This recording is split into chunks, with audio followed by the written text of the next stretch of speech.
has been spared the brunt of the most powerful typhoon to hit us in 34 years. It swept past the city overnight and battered Guangdong province, killing at least 25 people. Many did not take the typhoon seriously here and ignored government warnings to stay away from waterfronts, prompting a rescue chief to criticize them. Last night's typhoon was the world's most powerful storm this year and Hong Kong's biggest in 34 years.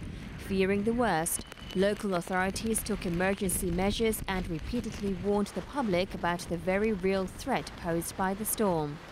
But try explaining that to this happy bunch of typhoon tourists.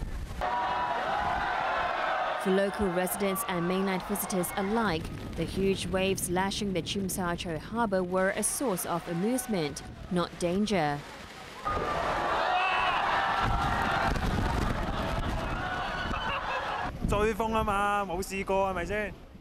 I'm here to watch the waves and experience the wind, this man said. Others tried to test their strength against the gale force winds. One even attempted to fly a kite. Some parents took the risk of bringing their children to the waterfront to frolic in the wind. What these revelers didn't realize was their outing could have easily ended in tragedy. Severe Typhoon Usagi passed within 80 kilometers of Hong Kong, veering away from its expected course at the last moment. If it had swung a little to the south or west, the impact would have been much more severe, as residents of Guangdong found out. The executive director of the Ambulancemen's Union, Wat Ki-an, had that in mind today as he criticized those who ventured out by the sea during the storm. He said the antics might look like fun and excitement, but they were courting trouble, as the big waves could easily drag a person into the water. He accused the thrill seekers of underestimating the danger, and he condemned parents who took their children out to the waterfront as irresponsible. Adults can take care of themselves, but I can't imagine the consequences if anything happened to the children, he said. Watt also pointed out that such people were not only putting their own lives in danger, but also the lives of emergency personnel who would have to rescue them if they got into trouble. While the damage here was limited, the typhoon caused chaos at the airport, where hundreds of flights were cancelled or delayed, and airlines are still trying to clear the backlog. There was a rush for public transport as well after people woke up this morning to find they would have to go to work. ATV's Bo Lang reports.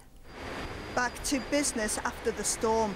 Long queues formed at the Hung Hom terminal and other bus stops as commuters rushed back to work when the No. 8 typhoon warning signal was lowered to No. 3 at 9:20 a.m. After a night when almost all public transport services were suspended, buses began running normally while trains were back to their regular schedules. Usagi, Japanese for rabbit, was a severe typhoon when it kept the No. 8 signal in force for 15 hours. But as it weakened and moved away from Hong Kong, all signals were cancelled at 10:25 a.m. But it left behind a traveller's nightmare. At Chetlap Kok, fierce winds disrupted about 700 flights, stranding thousands of travellers overnight. Flights resumed this afternoon as airlines began to clear the backlog, but many passengers were frustrated about the arrangements. We have to buy our own food and buy our water, and our flight is still this evening, so we have 24/7 stayed here in the terminal. But our airlines did not assist us or support us for whatsoever. Authorities braced for the worst last night as people rushed home just before the No. 8 signal was issued. Dubbed the most powerful storm in 34 years, Usagi lashed the city with heavy rain that flooded roads like this one in Tai Po, which had to be closed for an hour. 2 complaints about floods were made to drainage authorities, although no landslides were reported. There were reports of 131 fallen trees.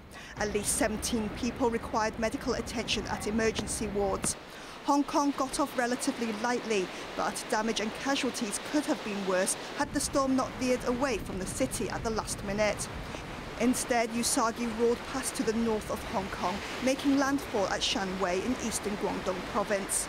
Bo Leung, 8TV News.